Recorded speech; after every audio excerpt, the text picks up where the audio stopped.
Rejeté par ma fille qui m'a banni des obsèques de mon mari, j'ai découvert une vérité bouleversante en lisant son testament.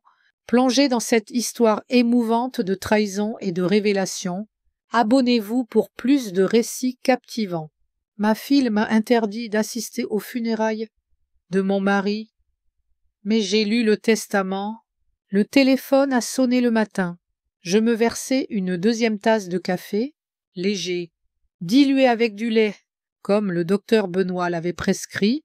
Un appel sitôt n'annonçait jamais rien de bon, surtout quand on vit seul. À 70 ans. Allô? Aïe, j'ai dit, serrant le combiné un peu plus fort que nécessaire. Madame Marchand, Hélène Marchand. Une voix masculine, inconnue, avec une politesse professionnelle. Oui, c'est moi. Aïe, j'ai répondu, sentant un frisson me parcourir. À mon âge, ce genre d'appel signifie souvent une seule chose. Je m'appelle Gaston Lefebvre, je suis l'avocat de Lucien Marchand. Il a marqué une pause, assez longue pour que je comprenne que la nouvelle serait mauvaise. Je suis désolé de vous annoncer que Lucien est décédé hier soir. Crise cardiaque. Les médecins n'ont rien pu faire. Je me suis effondré sur une chaise de cuisine. Lucien, mort. Même après 15 ans de divorce, la nouvelle m'a frappé plus fort que prévu. Nous avions été ensemble 27 ans, presque toute ma vie adulte. Je suis vraiment désolée, a continué l'avocat. Je sais que vous étiez divorcés, mais je devais vous informer personnellement. Valérie organise les funérailles. Ce sera vendredi à l'église Sainte-Anne. Merci de m'avoir prévenu. Ma voix restait stable, comme toujours dans les moments difficiles. Rester calme quand tout s'effondre en moi. C'était ce qui m'avait aidé à survivre à mon mariage avec Lucien. En raccrochant, je n'ai pas pleuré. Les larmes n'ont jamais été ma façon de gérer le chagrin. À la place, j'ai mécaniquement lavé la tasse, essuyé le plan de travail, m'asseyant près de la fenêtre, regardant mon petit jardin soigné, un jardin commencé après le divorce. Quand j'ai cessé de dépenser pour les notes de bar de Lucien, Lucien est mort, 68 ans. Ce n'est pas si vieux aujourd'hui. Son cœur a fini par lâcher. Les médecins l'avaient averti quand nous étions encore ensemble. Le téléphone a résonné. Cette fois, le nom de ma fille s'affichait. Maman. La voix de Valérie, froide comme un vent de janvier, avance. Et tu es au courant. Oui, l'avocat de ton père vient d'appeler Lefebvre. Sa voix semblait agacée. Pourquoi t'appellerait-il? Vous êtes divorcés depuis 100 ans. J'ai corrigé automatiquement. Je pense qu'il voulait juste être poli. Valérie a ricané, un mépris familier dans ce son. Je pouvais presque la voir lever les yeux, comme adolescente quand j'essayais de lui imposer un couvre-feu. Écoute-moi bien. Sa voix était métallique. Je ne veux pas que tu viennes aux funérailles. Tu n'as pas ta place là-bas. J'ai serré le téléphone plus fort, mais ma voix restait stable. Valérie, j'ai été sa femme pendant 27 ans. J'ai donné naissance à ses 2 enfants. Et ensuite, tu l'as abandonné quand il avait le plus besoin de toi. Sa voix s'est brisée en un cri. Tu ne l'as jamais aimé. Tu es une femme froide, égoïste, qui se fichait de notre famille. Tu allais travailler, prétendant que tout allait bien, pendant que papa souffrait. Les mêmes vieilles accusations, entendues des centaines de fois. Valérie? J'ai commencé. Non, je ne veux pas entendre. Si tu viens, je te jetterai dehors moi-même. Ne gâche pas les funérailles de mon père. La ligne s'est coupée. Je regardais le téléphone, sentant une douleur sourde familière dans la poitrine. Elle ne me laissait jamais expliquer, jamais voulu connaître la vérité sur ce qui se passait derrière les portes closes de notre maison rue des Chênes. Lucien était un homme bien. Quand il ne buvait pas, drôle, charmant. capable de faire rire n'importe qui. Les enfants l'aimaient pour ses parties de pêche du dimanche, ses histoires avant le coucher. L'autre, Lucien, celui qui rentrait après quelques verres de whisky, était un étranger que je craignais. Mais seul moi, et malheureusement notre fils, Simon, le savions. Mes pensées furent interrompues par le téléphone, cette fois mon petit-fils, Théo, le fils de Valérie, 19 ans, inscrit à l'université locale, ayant hérité des meilleures qualités de son grand-père, un esprit vif, un cœur généreux, mais heureusement, pas sa faiblesse pour l'alcool. Mamie. Sa voix semblait étouffée, comme s'il parlait depuis un placard. Tu es au courant? Oui, mon chéri, je suis désolée. Maman a dit qu'elle ne te laissera pas venir aux funérailles. A-t-il dit, indigné. Ce n'est pas juste. C'est la vie. Théo, ai-je soupiré. Parfois, les gens ne voient que ce qu'ils veulent voir. Mais tu dois dire au revoir à grand-père. Il parlait toujours de toi avec respect. Tu sais, même après tout.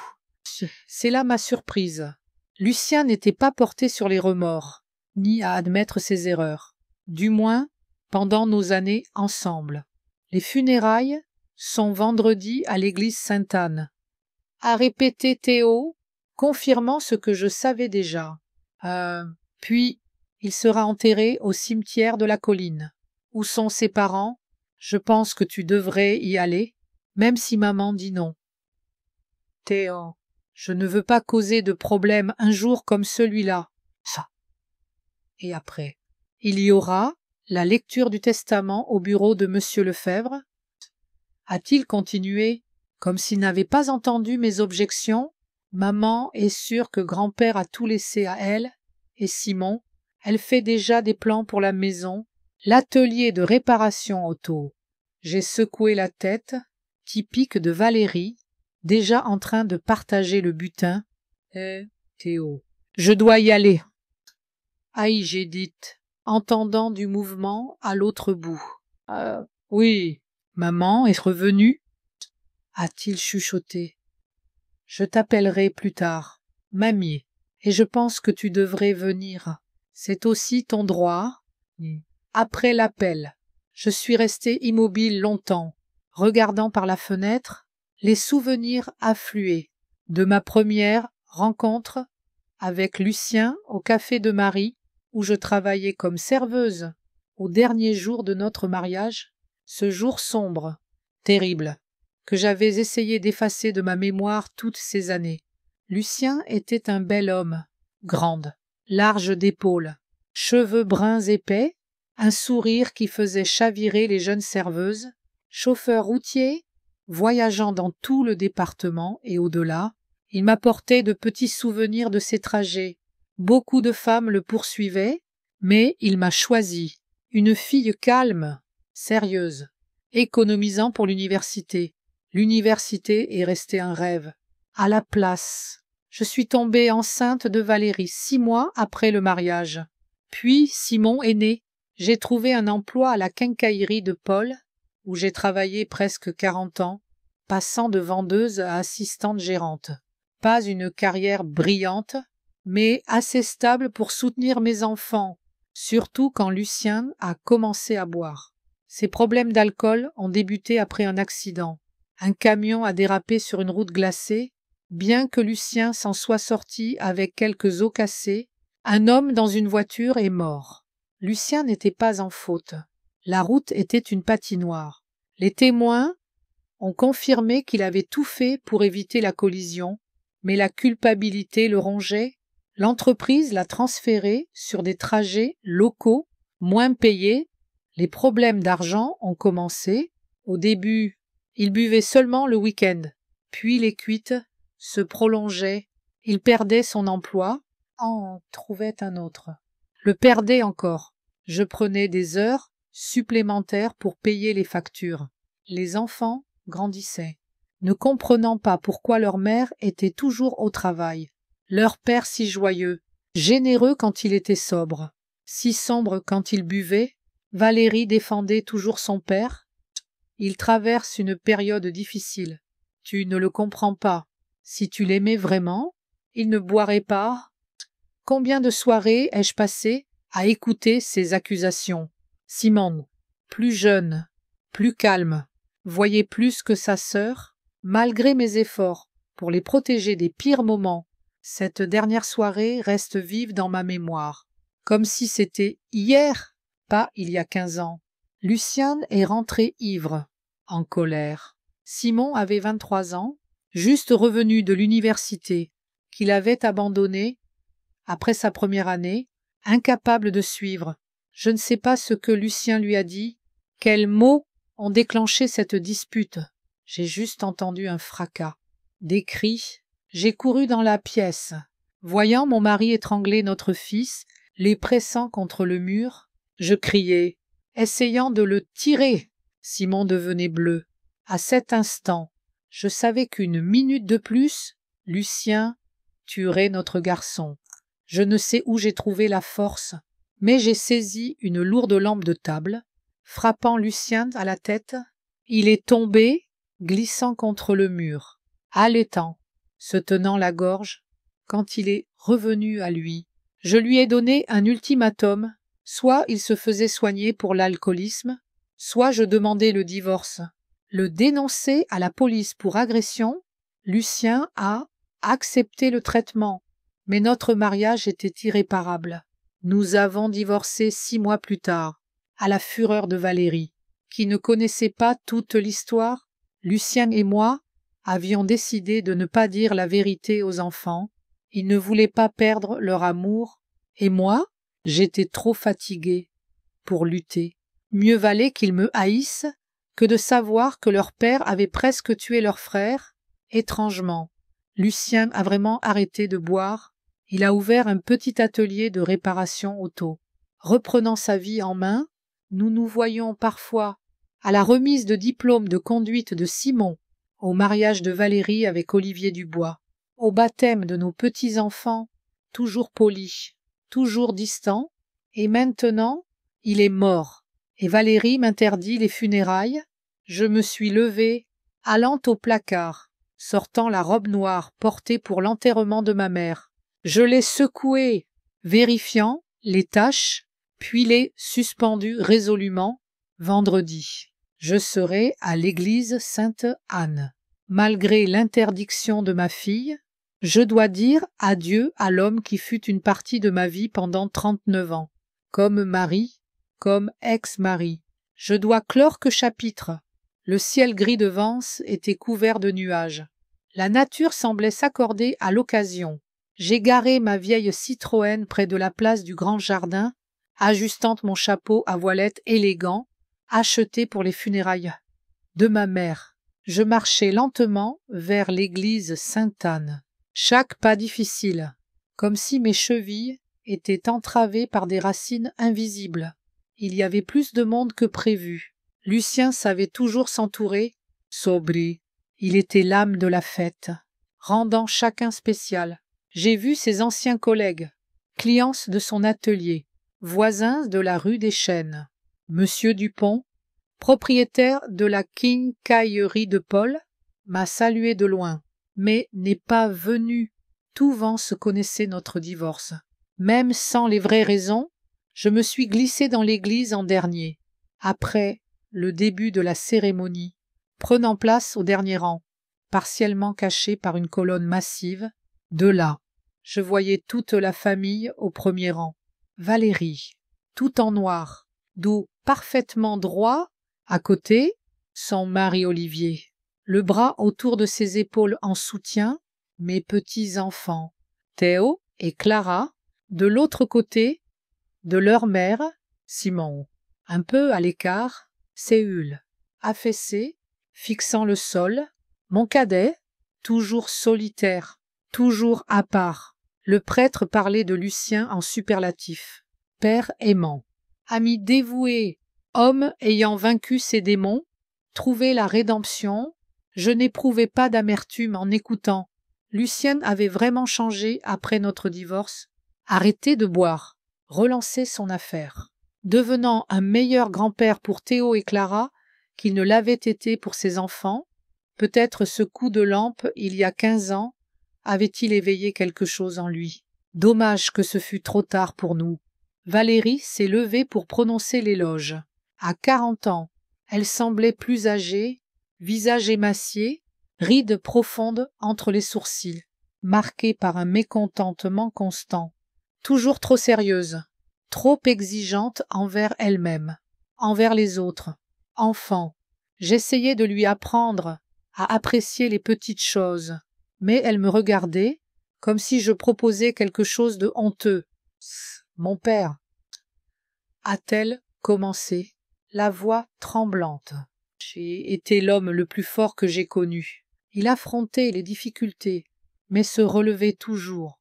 Il prenait soin de sa famille, même en trébuchant, jetant un regard à Simon, même si certains n'appréciaient pas ses sacrifices, il m'a appris la résilience, à ne jamais abandonner, et j'écoutais ma fille peindre son père en héros, omettant les parties sombres de son histoire.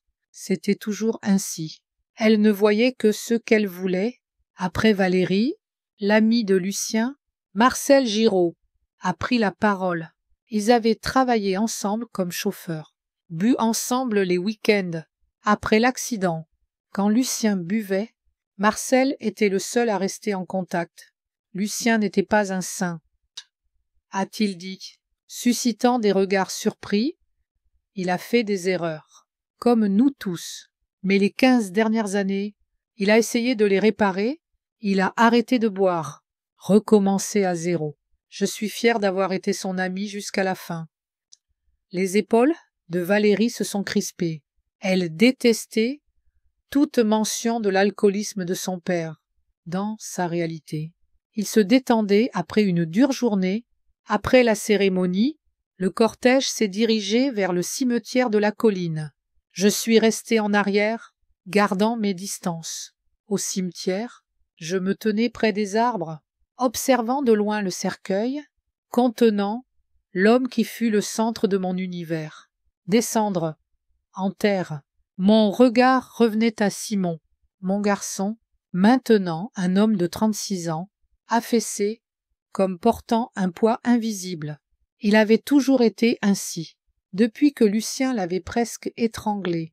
Quelque chose s'était brisé ce jour-là. Malgré tous mes efforts, je n'avais pas pu réparer. Simon travaillait comme chauffeur de bus scolaire, un emploi calme, stable. Avec peu de contact humain, il n'avait jamais été marié, vivait seul dans un petit appartement en périphérie de Vence.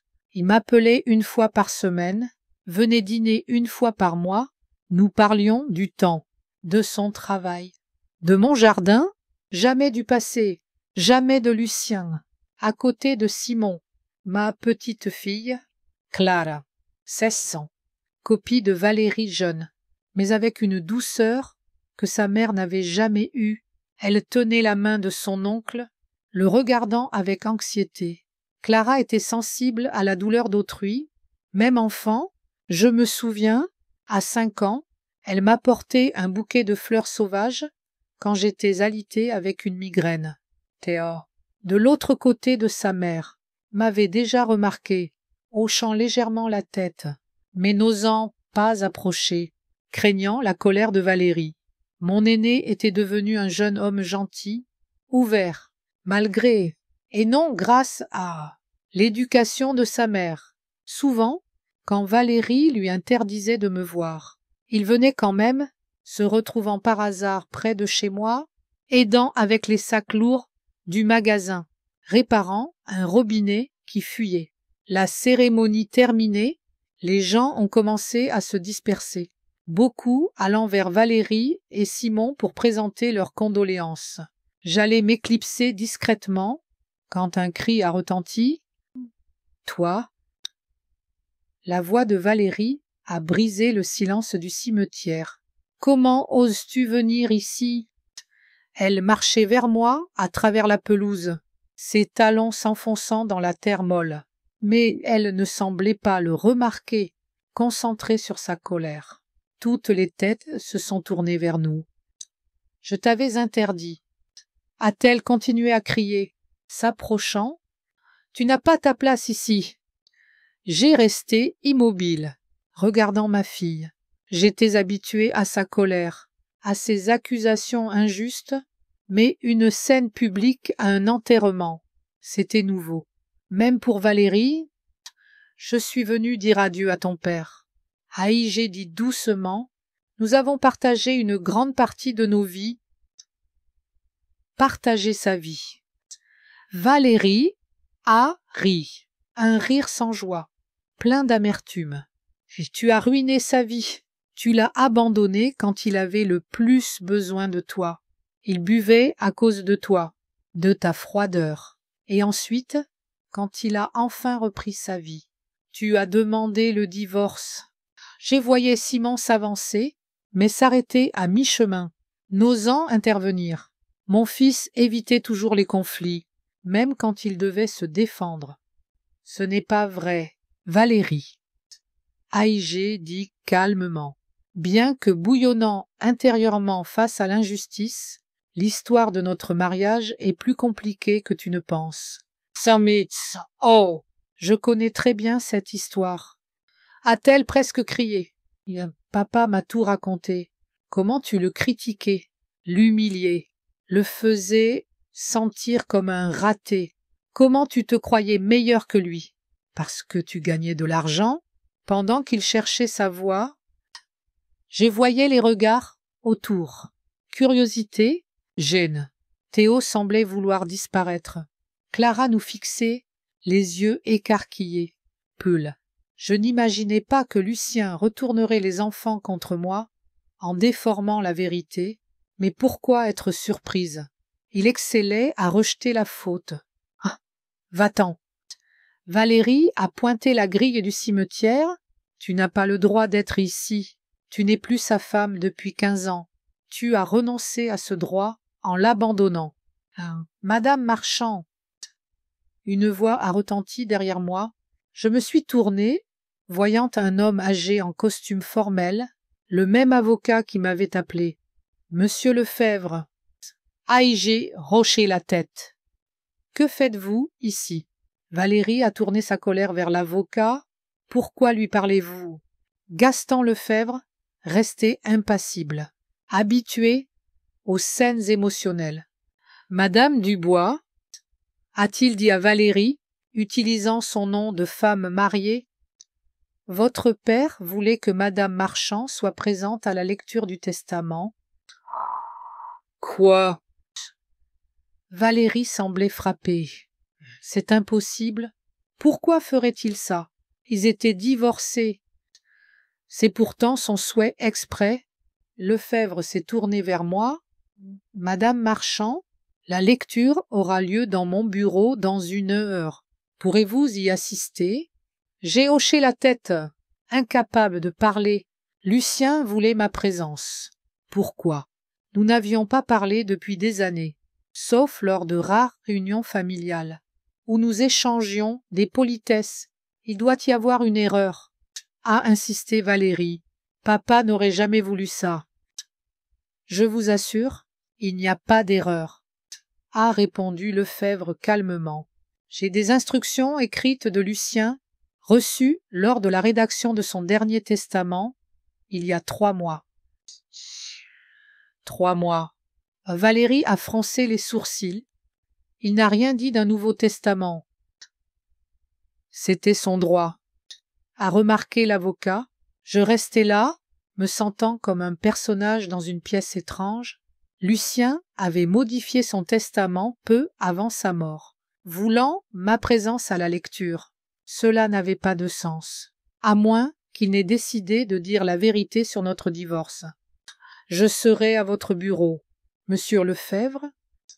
Aïgé dit, évitant le visage de ma fille, pâle de colère. Excellent. A hoché l'avocat. L'adresse est 23 avenue des Amandiers, 2e étage, à tout à l'heure. Il s'est retourné, partant, nous laissant. Valérie et moi, face à face. Ma fille me regardait comme si j'étais son pire ennemi. Quoi qu'il t'ait laissé, je contesterai le testament. A-t-elle sifflé? Tu n'auras pas un centime de l'argent de mon père? Je ne suis pas venu pour l'argent. Valérie, ai-je répondu, lasse. Je suis venu dire adieu à un homme qui fut une partie de ma vie pendant 39 ans. Il te haïssait, a dit Valérie avec une telle conviction que je n'ai pas trouvé la force de discuter. Tu l'as brisé. Pense ce que tu veux, ai-je dit. Me tournant pour partir, mon dos me faisait mal d'être resté debout. Je voulais m'asseoir, boire une tasse de thé fort avec une goutte de brandy. Une petite indulgence que je m'autorisais les jours difficiles. Ça, il m'a demandé de te donner ça, a dit Simon, apparaissant soudain à côté de moi. Il m'a tendu un petit paquet enveloppé de papier brun. Il y a 2 semaines. Il a dit que tu comprendrais. J'ai pris le paquet, surprise que Simon ait été en contact avec son père dans ces derniers jours. Il l'avait évité pendant des années. Merci. Je voulais dire autre chose. Mais Valérie tirait déjà son frère. Ne lui parle pas. Exigeait-elle.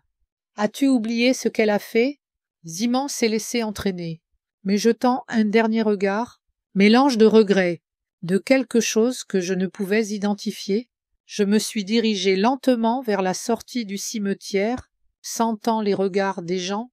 Après des années dans une petite ville, j'étais habitué au ragoût, à mon histoire racontée au café de Marie, à la queue du marché, aux réunions parents-professeurs, l'histoire d'une femme qui a quitté son mari alcoolique, le laissant seul dans une période difficile. Si seulement il connaissait la vérité. Je suis sorti des grilles du cimetière, me dirigeant vers ma voiture, serrant le paquet de Lucien. Quoi que ce soit, il pourrait expliquer pourquoi il voulait ma présence à la lecture du testament. Pourquoi maintenant, après tant d'années de silence, il avait décidé de changer les choses. Devant moi, le bureau de l'avocat. Peut-être des réponses aux questions qui me tourmentaient. Depuis 15 ans, le bureau de Gaston Lefebvre était dans un vieil immeuble en pierre sur l'avenue des Amandiers, une des rares rues de Vence ayant conservé son aspect historique. J'ai gravi les escaliers en pierre usée, ignorant la douleur dans mes genoux. Là, je n'épargnais personne, surtout ceux ayant passé leur vie debout derrière le comptoir d'une quincaillerie, la porte en bois, avec les lettres gravées J. Lefebvre, avocat, était entr'ouverte. J'ai frappé poliment. Entrant, Valérie, son mari Olivier, Simon, mes petits-enfants, Théo et Clara, étaient déjà dans la salle de réception, avec ses lourds placards sombres, ses fauteuils en cuir marron. En entrant, Valérie s'est détournée ostensiblement. Olivier a hoché la tête avec une indifférence polie. Théo a souri timidement. Simon, comme d'habitude, évitait mon regard, mais a marmonné. Ah, maman, haine, salutation. Clara s'est approchée, m'enlaçant rapidement avant que Valérie ne l'arrête. Gaston Lefebvre est sorti de son bureau intérieur. Alors que je m'asseyais dans un fauteuil loin de Valérie, c'était un homme trapu d'environ 73 ans, cheveux gris clairsemés, yeux perçants derrière des lunettes, à monture d'écaille démodée. « Merci à tous pour votre ponctualité », a-t-il dit, nous regardant. « Suivez-moi dans mon bureau. » Ça, nous l'avons suivi dans une pièce spacieuse, avec un bureau massif couvert de dossiers, de documents juridiques, les murs ornés de diplômes, de photos familiales. Dehors, les cimes des amandiers teintées du premier jaune d'automne. Avant de commencer, Lefebvre s'est assis, croisant les mains devant lui. Je dois vous dire que Lucien Marchand fut mon client plus de 30 ans. J'ai rédigé son contrat de mariage quand il vous a épousé, Madame Marchand. gérer les papiers pour l'achat de votre première maison rue des Chênes et votre divorce il y a 15 ans. Il a marqué une pause, sortant un dossier de son tiroir. Le dernier testament de Lucien a été rédigé quand il a appris ses problèmes cardiaques. Il était sain d'esprit. De mémoire, comme attesté par 2 témoins ayant signé le document, finissons vite, a dit Valérie, impatiente, tapant nerveusement du pied. Nous avons tous eu une journée difficile. Bien sûr, a hoché Lefebvre. Cependant, avant de lire le testament, Lucien a laissé une enveloppe à ouvrir en votre présence. L'avocat a sorti une enveloppe crème scellée. J'ai reconnu l'écriture de Lucien, nette, inclinée à droite. Il écrivait toujours comme pressé de noter ses pensées avant qu'elles ne s'échappent, à ouvrir et lire à haute voix, en présence de toute la famille. A lu Lefebvre sur l'enveloppe. Il a soigneusement ouvert l'enveloppe avec un coupe-papier, sortant plusieurs feuilles, couvertes de la même écriture distinctive. Il s'est éclairci la gorge, commençant à lire « Si vous entendez ceci, je ne suis plus là. J'espère que les funérailles n'étaient pas trop mornes. Je n'ai jamais aimé les cérémonies funéraires. Il est temps de dire la vérité que j'ai cachée trop longtemps. La vérité sur pourquoi Hélène et moi avons divorcé il y a 15 ans. Valérie, Simone, vous avez cru que votre mère m'avait abandonnée quand j'avais le plus besoin d'elle, qu'elle ne supportait pas mon alcoolisme, détruisant notre famille. C'est un mensonge que j'ai inventé, perpétué, parce que j'étais trop fière, trop lâche pour admettre la vérité. La vérité est que cette dernière nuit, j'ai attaqué Simon dans une rage d'ivresse, j'ai étranglé mon propre fils, et sans Hélène me frappant à la tête avec une lampe. J'aurais pu le tuer, Simone. Je ne sais pas si tu te souviens, tu étais en choc. Ensuite, votre mère et moi avons décidé de ne pas vous dire la vérité pour ne pas vous traumatiser davantage. C'était mon idée. Je ne voulais pas que vous sachiez quel monstre j'étais. Après cet incident, Hélène m'a donné un ultimatum. Soit je me faisais soigner pour l'alcoolisme, soit elle demandait le divorce, me dénonçait à la police. J'ai accepté le traitement, pas tant par peur de la loi, mais parce que j'ai enfin vu ce que j'étais devenue. Nous avons divorcé à cause de moi. Hélène ne pouvait vraiment plus vivre avec moi après ce que j'avais fait. Je ne la blâme pas. Toute personne normale aurait fait pareil.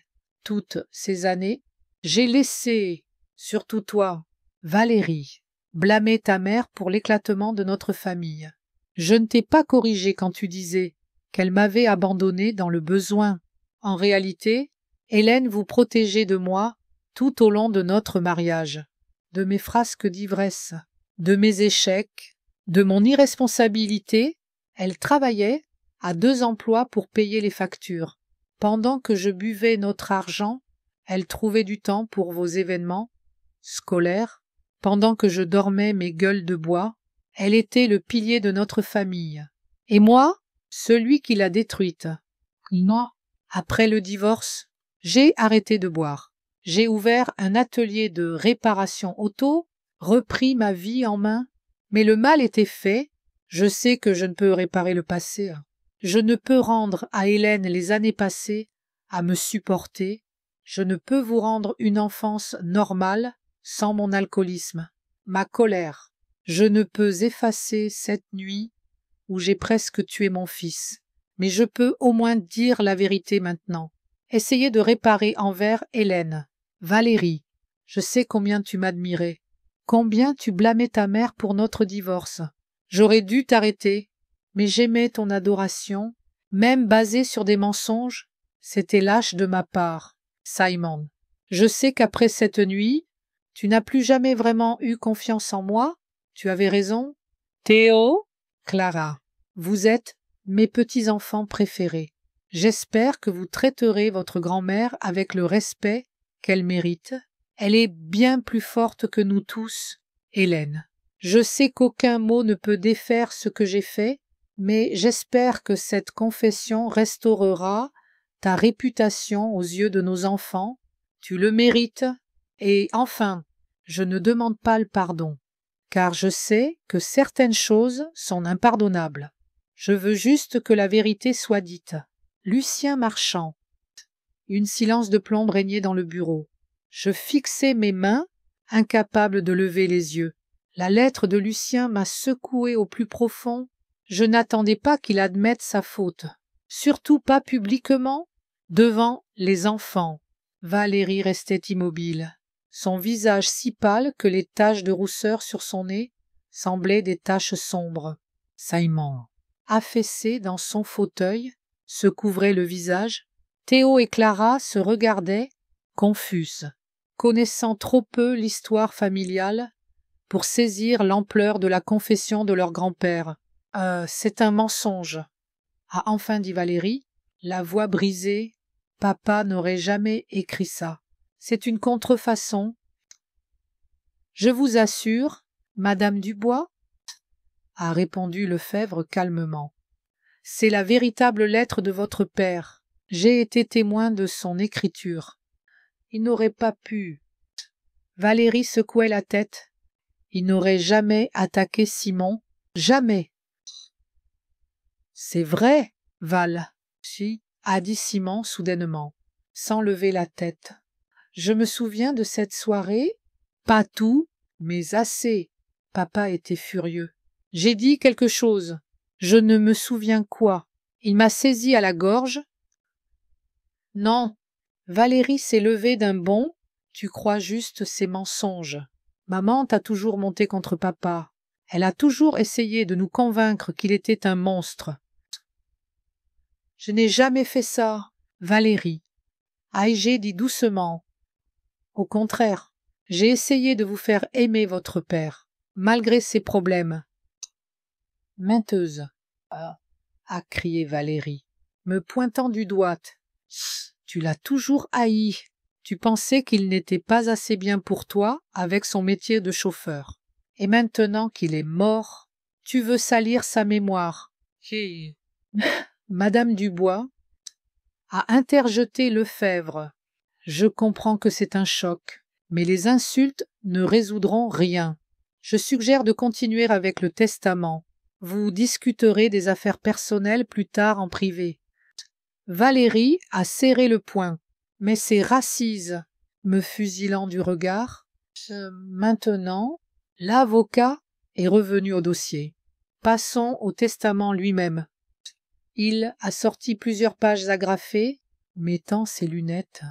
Mais moi, Lucien Jacques Marchand, saint d'esprit et de mémoire, établi par la présente mon dernier testament concernant la disposition de mes biens après ma mort. Premièrement, ma maison au 21 rue des Chênes avance avec tous les biens qu'elle contient. Je la lègue à mon fils, Simon Marchand. Deuxièmement, je lègue mon atelier de réparation auto, Rouet Fiable, situé aux 7 chemins des artisans, y compris tout l'équipement, l'inventaire, le fonds de commerce, à mon ex-épouse, Hélène Marchand. Je réalise que Hélène n'a pas d'expérience dans la gestion d'un atelier. Je suggère qu'elle le vende ou engage un gérant. Mon atelier génère un revenu stable. Je veux que Hélène ait une sécurité financière à son âge. Troisièmement, toutes mes économies et investissements, totalisant environ 230 000 €, seront distribués ainsi. 82 000 € à mon ex-épouse, Hélène Marchand. 46 000 € chacun à mes petits-enfants, Théo Dubois et Clara Dubois. Pour leurs études ou autres besoins, 46 000 € à mon fils, Simon Marchand. Quatrièmement, je lègue ma collection d'outils anciens à mon petit-fils, Théo Dubois, à condition qu'il ne les vende pas, mais les garde comme héritage familial. Cinquièmement, je lègue ma Citroën DS 1967 à ma petite-fille, Clara Dubois, quand elle atteindra 18 ans. Quant à ma fille, Valérie Dubois, je lui laisse une somme symbolique de 1 € Non parce que je ne l'aime pas, mais parce que je sais que Valérie et son mari sont financièrement stables, et surtout parce que je veux qu'elle réalise combien elle a été injuste envers sa mère toutes ces années. Cela peut sembler cruel, mais j'espère que cela la poussera à reconsidérer ses vues. Je nomme Gaston Lefebvre exécuteur de ce testament, lui, confiant l'exécution de toutes ses dispositions, Lucien, Jacques, Marchand. Le testament de Lucien a choqué tout le monde. Un atelier, 22 000 €. Je n'imaginais pas qu'il avait tant d'argent. L'atelier, ouvert après notre divorce, était visiblement plus prospère que je ne le pensais. Valérie restait figée, comme une statue. Son mari, Olivier, posait la main sur son épaule, mais elle ne remarquait pas le geste. Son monde s'effondrait, non seulement parce que son père l'avait pratiquement déshéritée, mais parce que toute l'histoire qu'elle avait créée sur ses parents était un mensonge. « C'est impossible », a-t-elle enfin dit. Papa n'aurait jamais fait ça. Il ne lui aurait jamais tout laissé.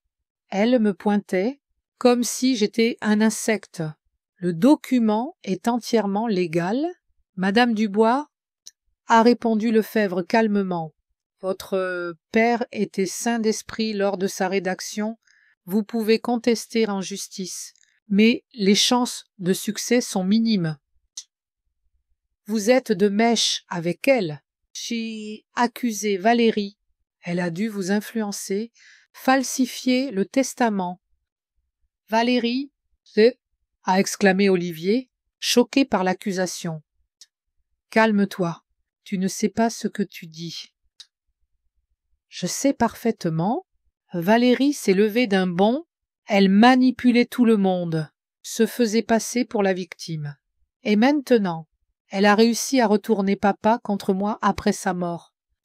Je restais silencieuse, sachant que tout ce que je dirais attiserait le feu.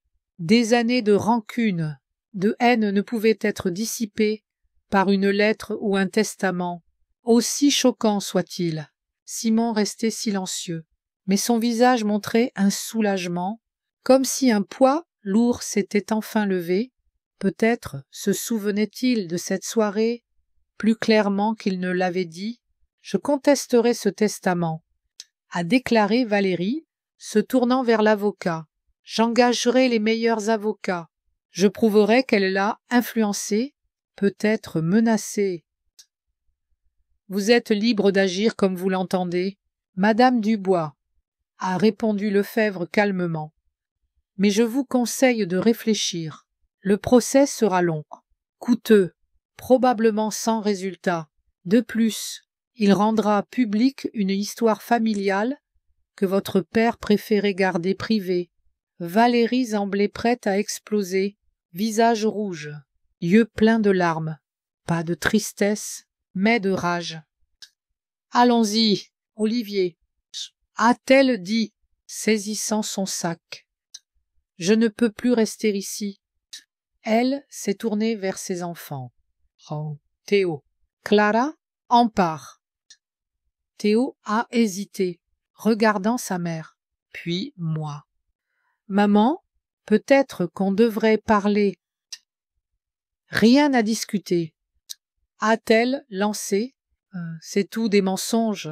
Allons-y. Je reste, a dit Clara soudainement, fermement. À 16 ans, elle semblait plus mûre que sa mère. Je veux parler à mamie. Moi aussi. Ça a ajouté Théo, se redressant. Traître. Valérie les a regardés avec une telle déception que j'ai ressenti une pointe de compassion, malgré ses accusations. Tous partant. Olivier, au moins toi, tu es de mon côté. Olivier semblait incertain, mais a suivi sa femme. À la porte, Valérie s'est tournée, nous regardant tous. L'avocat, Simone. Ses enfants restaient avec moi. Et enfin, moi, je prouverai que c'est une contrefaçon. A-t-elle dit, je prouverai que tu l'as forcé à écrire, et tout le monde saura qui tu es vraiment.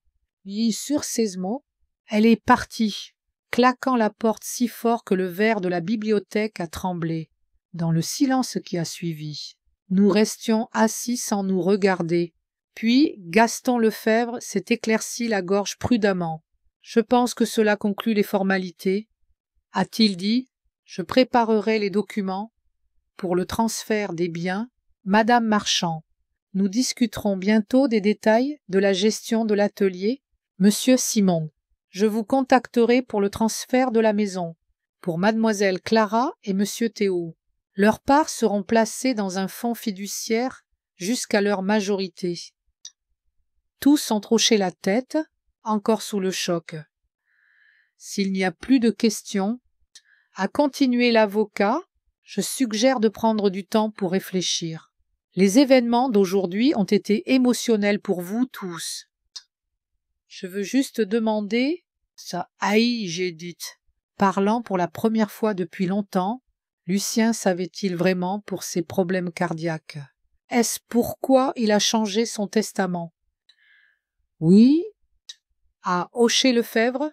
Si les médecins lui donnaient 6 mois sans opération, il a refusé, trouvant cela trop risqué à son âge. Il a décidé de mettre ses affaires en ordre. J'ai ressenti de l'amertume, pensant que Lucien savait qu'il mourrait, sans rien dire à aucun de nous. Il avait choisi d'affronter cela seul, comme il avait vécu ces dernières années. Merci. Monsieur Lefèvre. Aïe, j'ai dette. Me levant, mon dos douloureux. Pour tout. L'avocat a incliné la tête, une lueur de sympathie dans ses yeux derrière ses lunettes. Ne me remerciez pas. Madame Marchand, je fais ce que votre défunt mari voulait. Nous avons quitté le bureau. Moi, Simone, Théo, Clara, dans la réception. Simon se dandinait gauchement. Maman. A-t-il commencé? Je dois te parler de cette nuit, de ce qui s'est passé après. Bien sûr, mon chéri. Aïe, touché sa main. Quand tu seras prêt, peut-être demain. Il semblait embarrassé. Comme un petit garçon, puis-je venir chez toi? Bien sûr. Aïe essayait de sourire, mais mes lèvres ne m'obéissaient pas. Je t'attendrai. La maison de la rue des Chênes ne ressemblait plus à mes souvenirs. Lucien avait visiblement investi dans des rénovations. Nouveau toit, peinture fraîche, pelouse bien entretenue, la voiture usée de Simon. Une Citroën était garée au bord. J'ai remarqué le SUV de Valérie à côté. Elle était donc venue. J'ai hésité à la porte, rassemblant mon courage. Simon avait appelé ce matin, disant vouloir se rencontrer chez son père. Maintenant, sa maison selon le testament. Il disait que Valérie serait là, qu'il l'avait convaincu de m'écouter. Je n'étais pas sûre que cela donnerait quelque chose de bon. Mais je savais que la vérité devait enfin être dite. Simon a ouvert la porte sans attendre que je sonne. Toujours sensible, même à 36 ans. Il savait quand quelqu'un avait besoin de soutien. « Maman » a-t-il dit, m'enlaçant maladroitement, s'écartant pour me laisser entrer. « Valérie est au salon. Elle n'est pas de bonne humeur. » Je ne m'attendais pas à ce que ce soit facile. Aïe, j'ai dit. Autant, mon imperméable léger. L'automne avance était toujours frais, surtout le soir. Le salon était complètement différent. Nouveaux meubles, murs clairs, au lieu du vert foncé, que Lucien aimait, sur la cheminée. Des photos encadrées. Simon à sa remise de diplôme. Valérie en robe de mariée. Les petits-enfants à une fête de Noël. Étonnamment, une photo de moi parmi elles. Une vieille image de Lucien et moi près de la Citroën DS. Jeunes, souriants, avant la naissance des enfants, avant l'accident, avant que tout ne dérape. Valérie était assise dans un fauteuil près de la fenêtre, droite comme une corde, mains croisées sur les genoux. Elle n'a pas tourné la tête à mon entrée. Théo était sur le canapé, tripotant nerveusement le chapelet que je lui avais offert à Noël. Clara, assise par terre, appuyée contre le canapé, cheveux noirs relevés en un chignon désordonné. Elle semblait si jeune, mais si mûre. « Ah, je suis là ?» j'ai dit. Bien que ce fût évident. Merci d'avoir accepté de me rencontrer. Je n'ai pas accepté, a répondu Valérie sèchement, sans me regarder. Ça, Simon a insisté. Il a dit qu'on devait entendre ton côté de l'histoire. Pas ton côté, Val, a corrigé Simon doucement. La vérité. Il m'a fait signe de m'asseoir face à Valérie, entre nous, une table basse avec des tasses. Quelqu'un, probablement Clara, avait préparé du thé. Je ne sais par où commencer. Aïe, Ademis, lissant ma joupée sur mes genoux, avec la vérité, a dit Simon, s'asseyant à côté de Théo. Et toute la famille est là. Il est temps d'entendre ce qui s'est passé il y a 15 ans. J'ai pris une profonde inspiration. Pendant des années, j'avais gardé le silence, laissé Valérie me blâmer pour tout ce qui avait mal tourné dans notre famille. Peut-être était-ce mon erreur d'avoir accepté avec Lucien de cacher la vérité pour protéger son autorité aux yeux des enfants, mais on ne change pas le passé, on peut seulement réparer le présent. Vous savez que votre père a commencé à boire après l'accident ? J'ai commencé. Celui où quelqu'un est mort dans l'autre voiture, Lucien n'était pas en faute. La route était glissante. Les témoins ont confirmé qu'il avait tout fait pour éviter la collision, mais la culpabilité le rongeait. Je me souvenais si clairement de ce jour, l'appel de la police, le trajet à l'hôpital. Lucien, tête bandée, regard vide, répétant « Il avait des enfants dans la voiture. Ils ont vu leur père mourir. » Au début, il buvait un peu le week-end. J'ai continué. Puis de plus en plus, il manquait le travail, était rétrogradé, transféré sur des trajets locaux. L'argent devenait un problème. Tu ramènes toujours tout à l'argent. A ricané Valérie, méprisante. Ce n'était pas le problème. Papa sentait que tu ne le soutenais pas. Je l'ai soutenu du mieux que je pouvais. J'ai répondu calmement. Je suis allée avec lui en thérapie, essayer de le faire rejoindre un groupe de soutien pour alcooliques. Je travaillais des heures supplémentaires pour payer les factures. J'essayais de vous protéger de ces crises. Crises ? Valérie a levé les yeux au ciel. Tu parlais toujours comme si papa était malade. Il se détendait après le travail. Non, Val, a dit Simon soudainement, fermement. Ce n'était pas de la détente. Papa buvait jusqu'à l'hébétude. Il cassait la vaisselle, criait sur maman, parfois sur nous. Il ne m'a jamais crié dessus. So a défendu Valérie. Parce que maman s'assurait que tu ne vois rien. Simone a secoué la tête. Elle t'envoyait chez des amis quand elle voyait papa commencer une cuite. Souviens-toi combien de fois tu dormais chez Janie ou Beth. Il y avait une raison. Valérie n'a rien dit, mais ses lèvres tremblaient. Au fond, elle devait se souvenir des nuits inattendues chez ses amis, de la tension inexplicable à la maison, des bleus étranges sur mes bras que j'expliquais par ma maladresse. La dernière année avant le divorce était la plus dure. J'ai dit, passant mon regard de Valérie à Simon.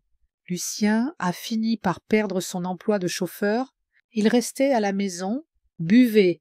Je travaillais 2 emplois, rentrais épuisé.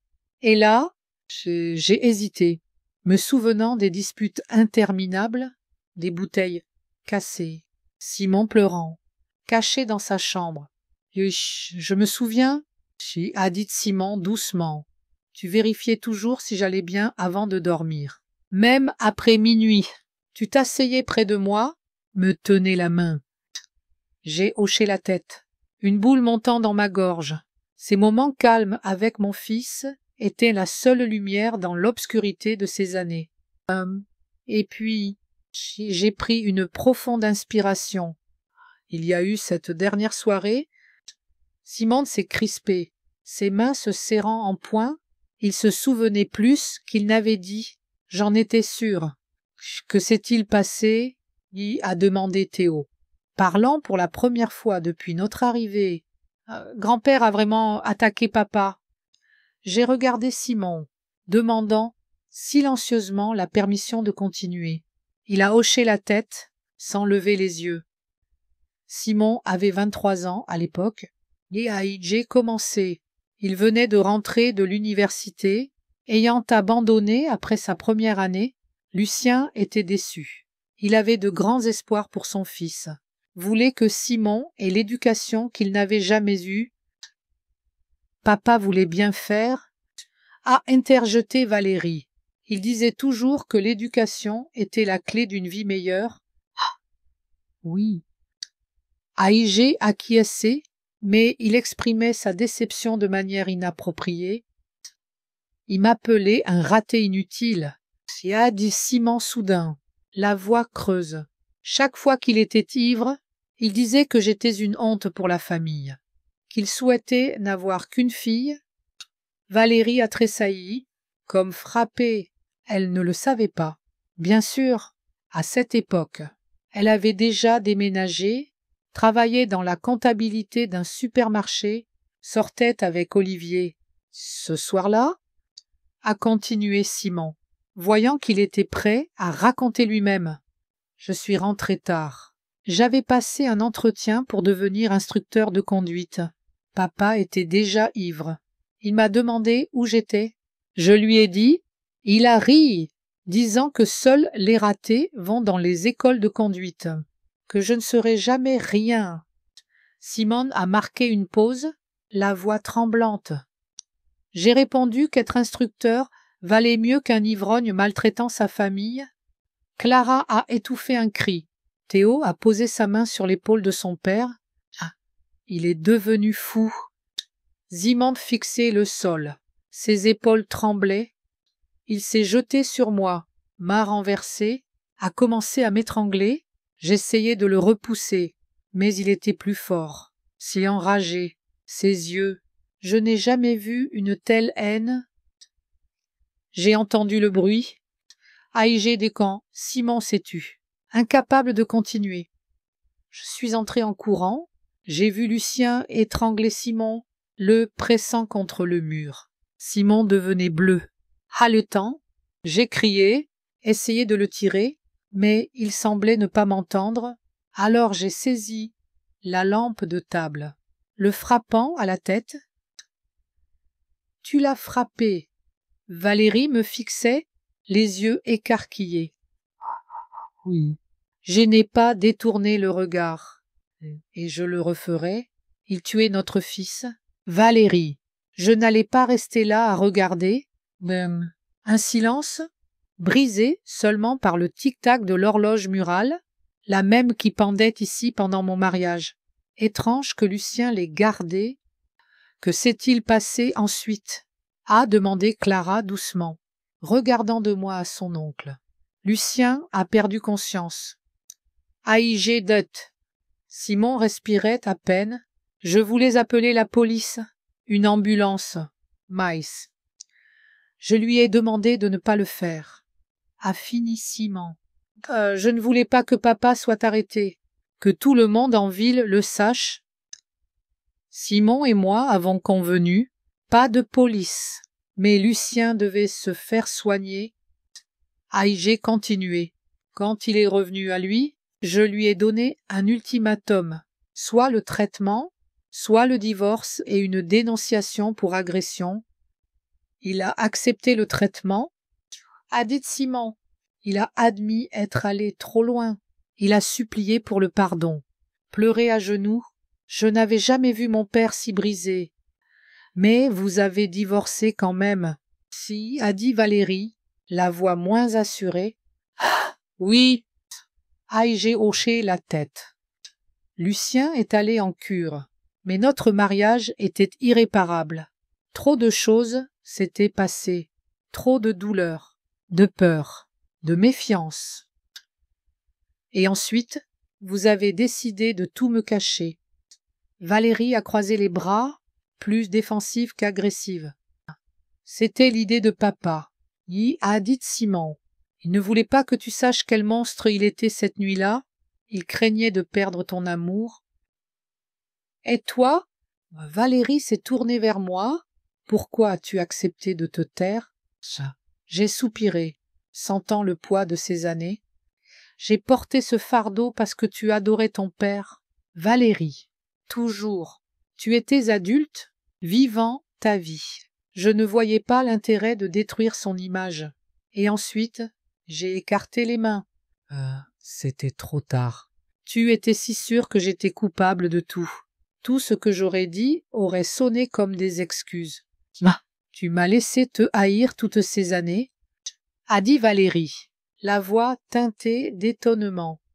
Tu es ma fille, Valérie. Aïgé dit simplement « Je t'aime ». Quoi qu'il arrive, si t'étais plus facile de me blâmer que de voir la vérité sur ton père, je pouvais l'accepter. Grand-père a vraiment changé après le traitement, a remarqué Théo. Il ne buvait jamais devant nous, il était toujours posé, mais parfois, quand il parlait de toi, mamie, il y avait une telle nostalgie dans sa voix, je ne comprenais pas avant.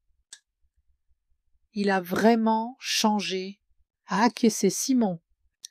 Il a arrêté de boire, lancé une affaire, devenu un meilleur grand-père qu'il n'était père, mais cette nuit-là, je ne pouvais pas oublier, pas vraiment pardonner. Et je n'arrive toujours pas à y croire. Valérie secouait la tête. La lettre, le testament, vos histoires, ce n'est pas le papa que je connaissais. Tu le connaissais sobre. Aïgé dit doucement. Lucien sobre et Lucien ivre étaient deux personnes différentes. Pourquoi ne m'a-t-il rien dit? Les yeux de Valérie se remplissaient de larmes. Toutes ces années, je t'ai blâmé, j'ai dit des choses terribles. Et il m'a laissé faire. Il avait peur. Il a dit Simon, peur de perdre ton amour. C'était plus facile de te laisser blâmer ta mère que d'admettre ses propres erreurs. Un silence s'est installé, chacun perdu dans ses pensées. Dehors, le crépuscule tombait tôt en automne. Quelqu'un, probablement Clara, s'est levé, allumant la lampe. Une lumière douce s'est répandue, créant une atmosphère presque cosy, contrastant étrangement avec la lourdeur de notre conversation. « Maman ?» Valérie a enfin parlé, la voix incertaine, si différente de ma fille toujours décidée. Je ne sais pas quoi dire. Toutes ces années, j'étais si sûre. Tu croyais ce que tu voulais croire. Je ne pouvais cacher l'amertume dans ma voix. C'était plus facile de penser que ta mère était une femme froide, égoïste, abandonnant son mari aimant, que d'admettre que ton père adoré était un alcoolique qui a presque tué ton frère. Valérie a hésité. Je ne peux pas accepter tout ça d'un coup. Je ne peux pas effacer 15 ans de croyance. Personne ne te demande de le faire tout de suite, a dit Simon. Mais peut-être peux-tu voir ta mère différemment. Arrêtez de la blâmer pour tout. Valérie n'a pas répondu, se tournant vers la fenêtre, dans son profil, éclairé par la lampe. J'ai soudain vu la petite fille, qui grimpait sur mes genoux, avec un livre, me demandait de lui tresser les cheveux, questionnant quand papa rentrerait de son trajet. « Je veux que vous partiez, si, a dit Valérie soudain, sans se retourner. C'est tout, j'ai besoin d'être seule. Valérie, s'il te plaît. Sa voix tremblait. J'ai besoin de réfléchir à tout ça. Nous nous sommes regardés, Simon, Théo, Clara et moi. Personne ne voulait laisser Valérie seule dans cet état, mais la pousser maintenant n'avait pas de sens. D'accord. Aïe, j'ai dit, me levant la première. Mais nous partons. Mais Valérie, si tu veux parler, quand tu veux, je serai heureuse de t'écouter. Ma porte est toujours ouverte. Elle n'a pas répondu, continuant à fixer la fenêtre, comme si elle pouvait trouver des réponses dans l'obscurité grandissante. Nous sommes sortis de la maison de Lucien, maintenant celle de Simon, dans la soirée fraîche. Le ciel étoilé, rare, au-dessus de notre petite ville, avec ses réverbères, ses enseignes au néon. Je te ramène, maman, a dit Simon, ouvrant la porte de sa Citroën. Clara et moi allons à l'atelier de grand-père. Ah, ajouté Théo. Je veux lui montrer la déesse. J'ai souri, regardant mes petits-enfants, si mûrs, si sagés pour leur âge. Merci. Aïe, j'ai dit. D'avoir écouté, d'avoir cru. On a toujours su que tu ne pouvais pas être comme maman te décrivait, a dit Clara. Sérieusement, tu as toujours été gentille avec nous, même quand maman nous interdisait de te voir. Et on enfreignait toujours la règle. Ah, sorry, Théo.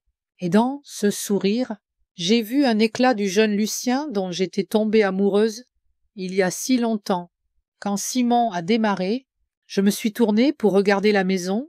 La silhouette de Valérie était encore visible à la fenêtre du salon, immobile, comme une statue. Ma fille fière, têtue, toujours convaincue de connaître toute la vérité sur sa famille, penses-tu qu'elle pourra l'accepter? A demandé Simon, croisant mon regard. Je ne sais pas.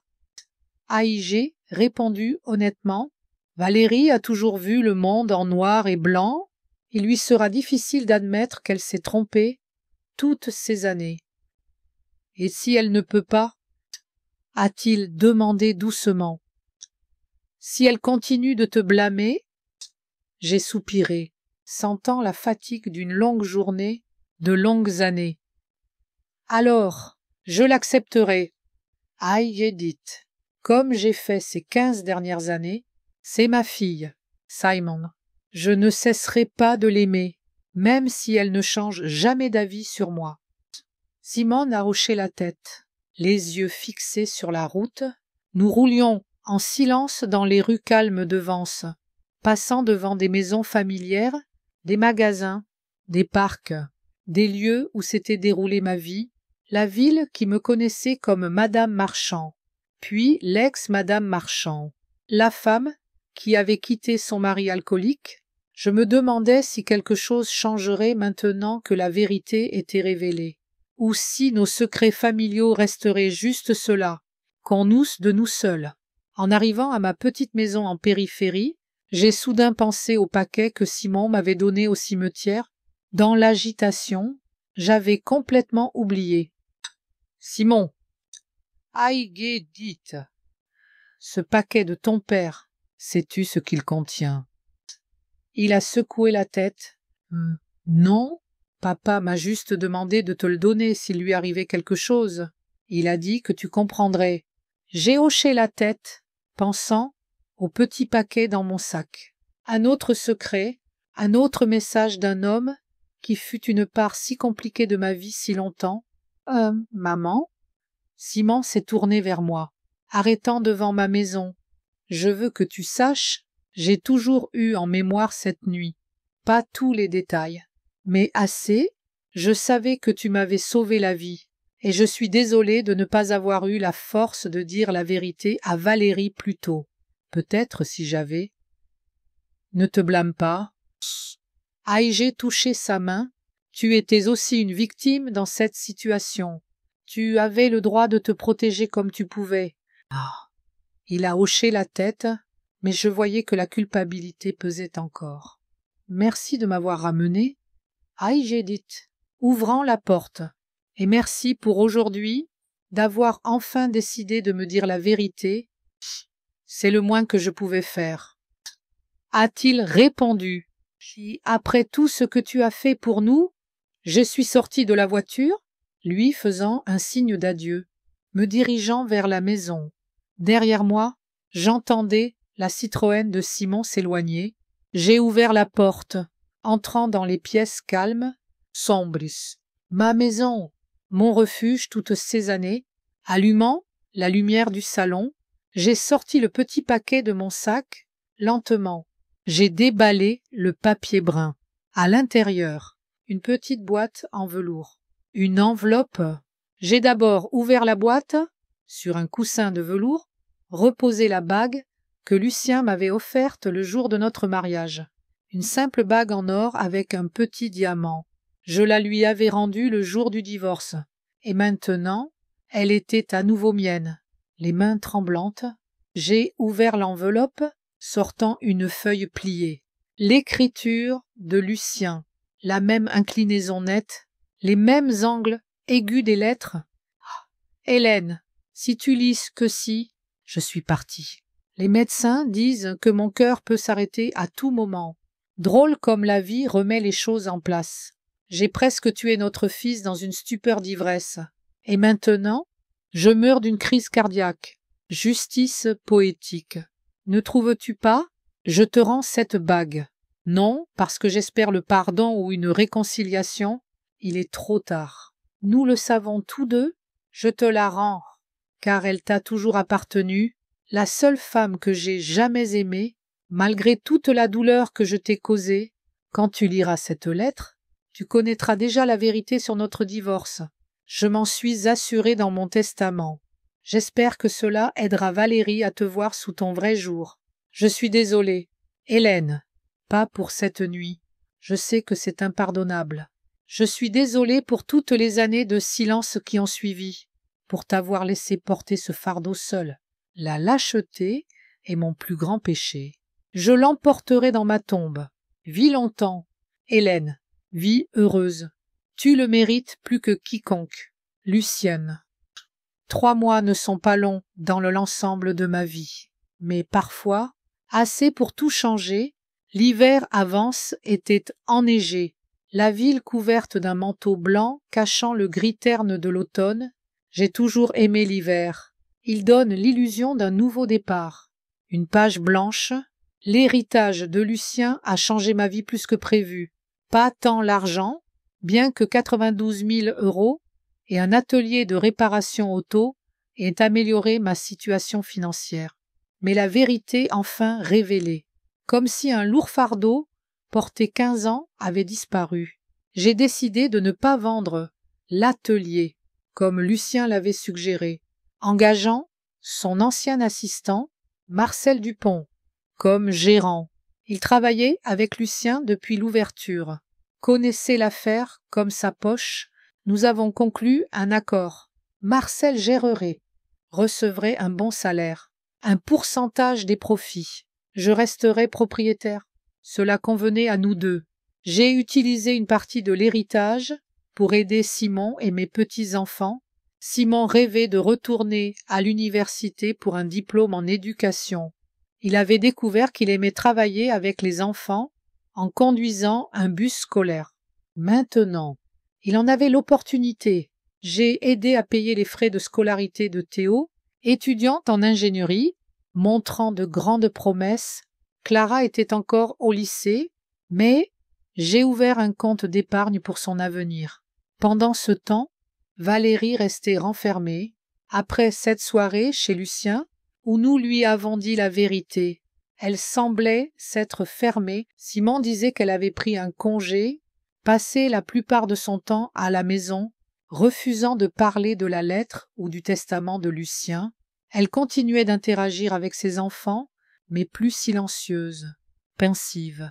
Théo disait qu'il la trouvait parfois regardant des albums familiaux, scrutant des photos pendant des heures, comme cherchant des réponses.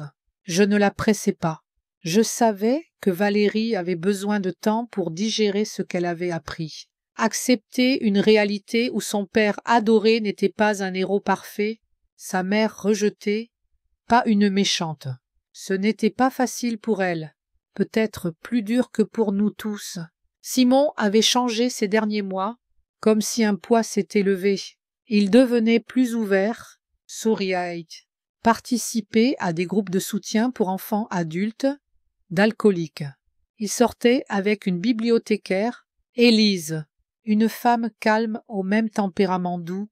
Pour la première fois depuis longtemps, je voyais mon fils vraiment heureux.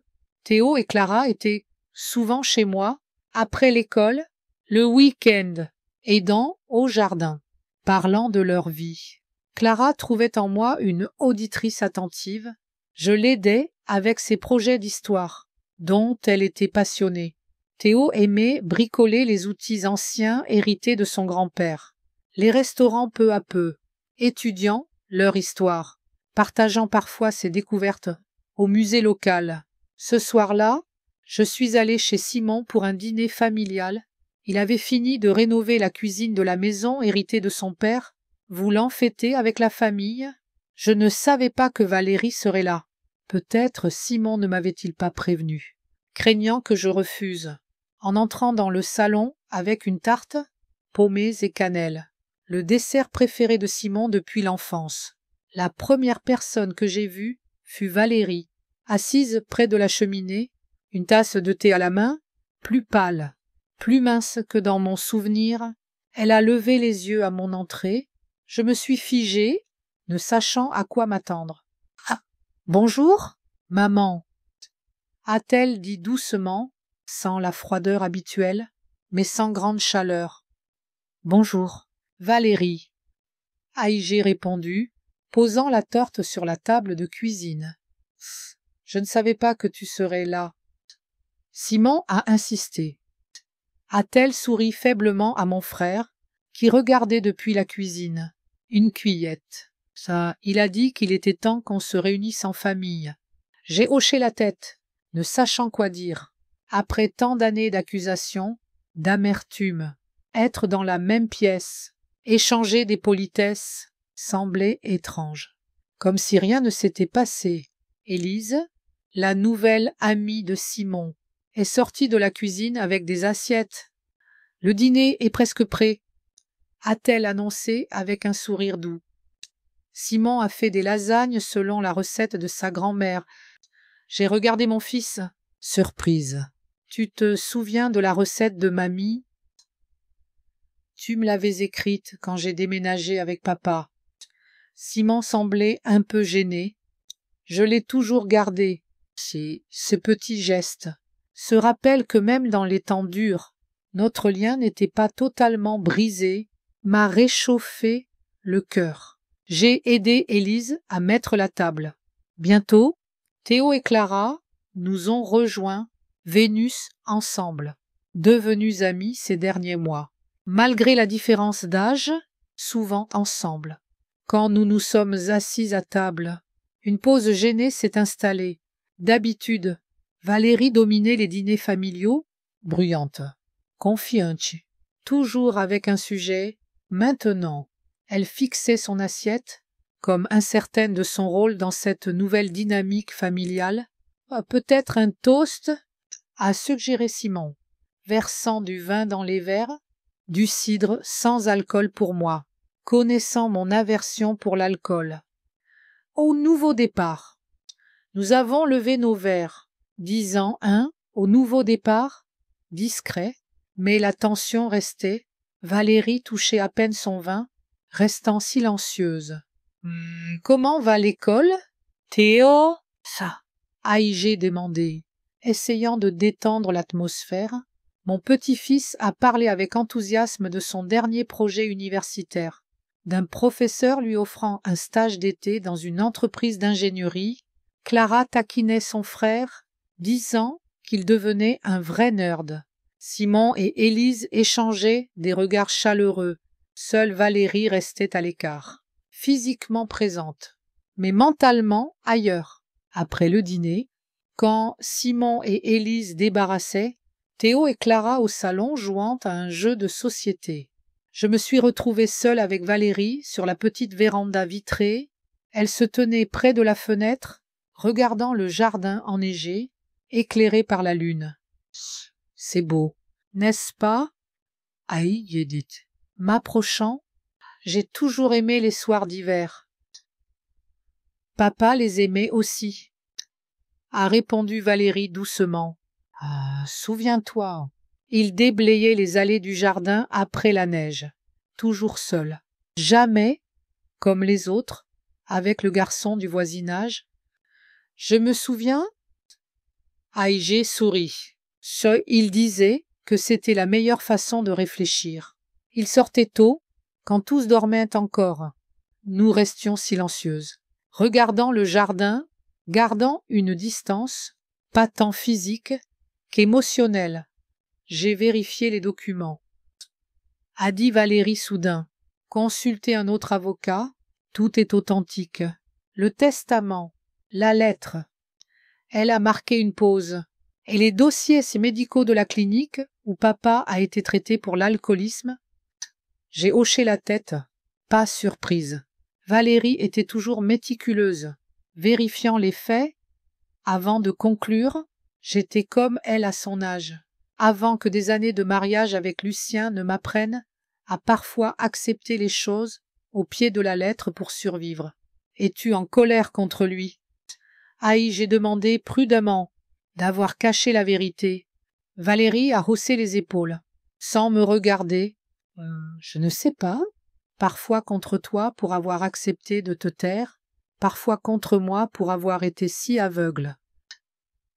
Tu voyais ce que tu voulais voir. Aïgé dit doucement.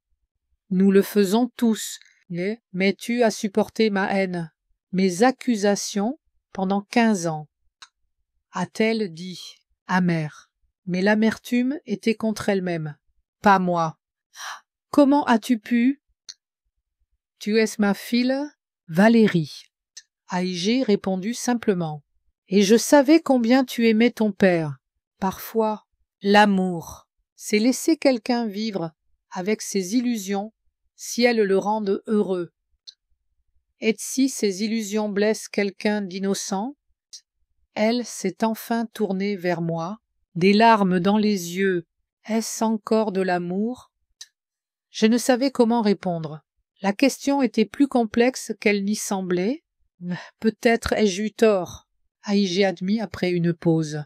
Peut-être que Lucien et moi aurions dû te dire la vérité dès le début, mais nous avons fait ce qui nous semblait juste à l'époque.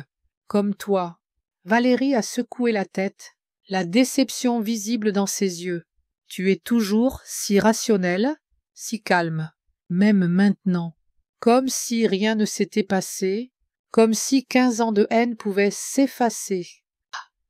Ils ne s'effacent pas, Valérie. Aïe dit, sentant ma propre amertume monter. Je me souviens de chaque fois où tu m'as tourné le dos dans la rue, chaque fois où tu m'as interdit de voir mes petits-enfants, chaque accusation. Mais à quoi bon s'accrocher à cette douleur? À quoi bon exiger des excuses ou une punition?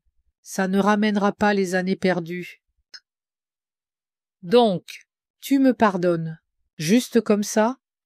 Sa voix semblait incrédule, comme si l'idée même du pardon lui était incompréhensible. Je ne sais pas si je te pardonne, Aïgé répondit honnêtement, mais je sais que je ne veux pas passer le reste de ma vie à m'accrocher à la rancune. Je veux profiter de ce que j'ai maintenant, Simon, qui est enfin heureux, mes petits-enfants, de retour dans ma vie, et toi, si tu me laisses à nouveau faire partie de la tienne.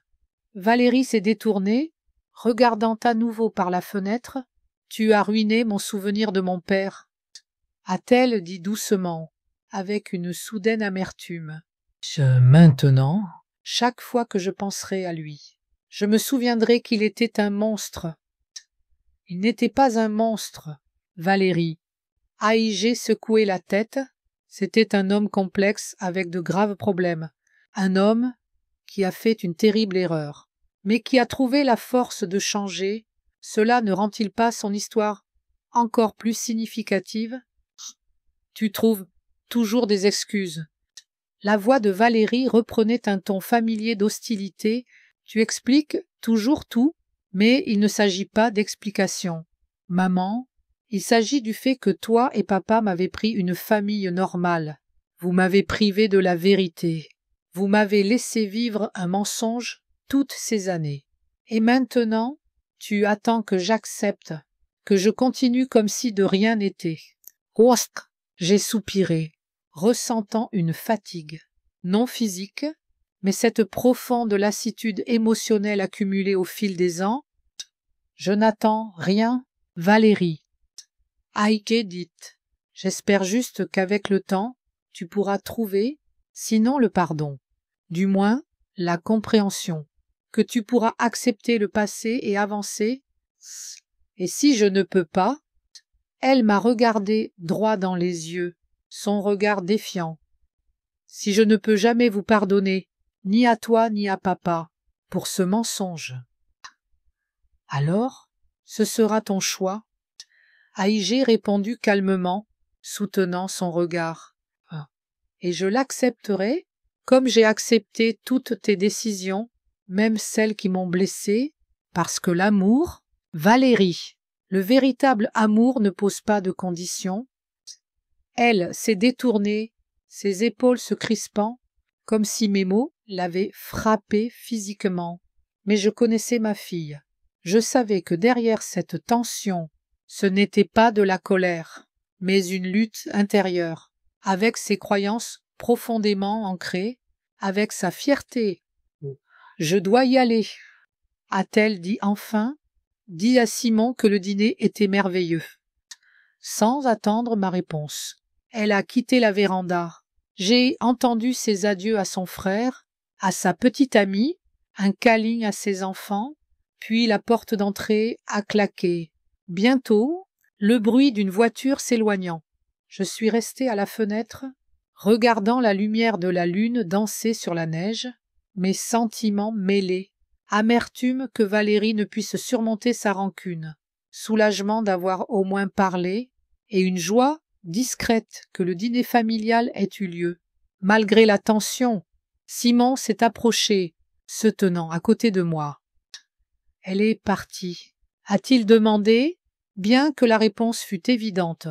« Oui », Aïgé sourit faiblement. « Elle a dit que le dîner était merveilleux. »« Vas-tu bien ?» Sa voix était inquiète. « Ça ira. » Aïgé tapotait son bras. « Donne-lui du temps. » Simone, Valérie a toujours été têtue, comme moi à son âge. Elle doit s'en sortir seule. Personne ne peut le faire pour elle. Et si elle n'y arrive jamais? Sa voix faisait écho à la question de Valérie, mais avec un ton différent, non défiant, mais préoccupé. Alors, nous l'accepterons. J'ai haussé les épaules. Parfois, la vérité ne mène pas à la réconciliation. Parfois, c'est juste la vérité, et nous devons apprendre à vivre avec, peu importe son amertume. Une demi-heure plus tard, je suis partie aussi, laissant Simon et Élise seuls, promettant de passer le week-end. En chemin, je pensais à ma conversation avec Valérie, à ses mots, à la douleur qui vivait encore en elle, la douleur des illusions brisées, de la confiance trahie, des mensonges, même s'ils étaient faits pour la protéger. Peut-être était-ce notre plus grande erreur avec Lucien, la décision de cacher la vérité, de laisser nos enfants créer leur propre version des événements. Peut-être, si nous avions été honnêtes dès le début, si nous les avions laissés voir la complexité de la situation, toute la douleur et tout l'amour qui existait encore au milieu de cette douleur, peut-être, alors, Valérie n'aurait pas construit son identité sur la haine de sa mère, l'adoration aveugle de son père, mais le passé ne peut être changé. On ne peut qu'accepter les conséquences de ses décisions et avancer. À la maison, j'ai fait du thé, m'asseyant dans mon fauteuil préféré près de la fenêtre. Sur la table, à côté, une photo que Théo avait trouvée dans de vieux albums me l'avait donnée, une image de toute notre famille lors d'un pique-nique au lac. Lucien tenant la petite Valérie dans ses bras, moi à côté de Simon, tous souriants. C'était avant l'accident, avant l'alcool, avant que tout ne dérape. Nous semblions si heureux, pleins d'espoir. Je regardais la photo, pensant à la vie qui va rarement selon le plan, à comment les meilleures intentions mènent parfois aux conséquences les plus douloureuses, que l'amour est une chose complexe, aime-les, jamais aussi simple qu'un roman ou un film. Mais je pensais aussi à Simon, qui avait enfin trouvé la paix avec lui-même et son passé, à Théo et Clara, de nouveau dans ma vie, même à Valérie, si têtue, si semblable à moi que cela faisait parfois mal à regarder.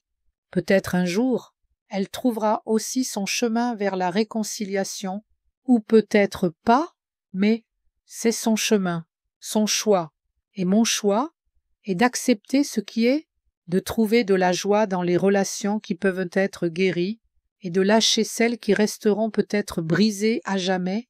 Ce n'est pas une défaite, pas une reddition, c'est simplement accepter la réalité dans toute sa complexité. Après tout, n'est-ce pas ce que la vie m'a appris, que toutes les blessures ne guérissent pas, que toutes les histoires n'ont pas de fin heureuse, que parfois, la meilleure chose à faire est d'avancer avec un cœur ouvert et la sagesse qui vient avec l'âge et la perte.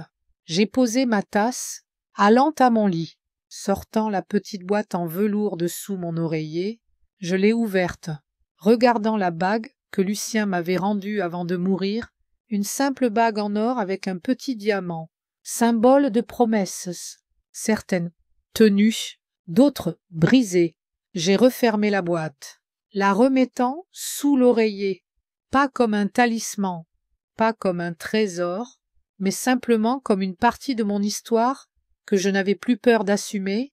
Dehors, la neige tombait, couvrant le monde d'un manteau blanc, donnant l'illusion d'un nouveau départ. Je savais qu'au printemps, la neige fondrait, révélant toute la saleté, les imperfections du monde. Mais je savais aussi qu'après cette saleté viendrait une nouvelle vie, une nouvelle croissance, de nouvelles opportunités. Telle est la vie. Un cycle de pertes et de gains, de douleurs et de guérisons, de fins et de nouveaux départs.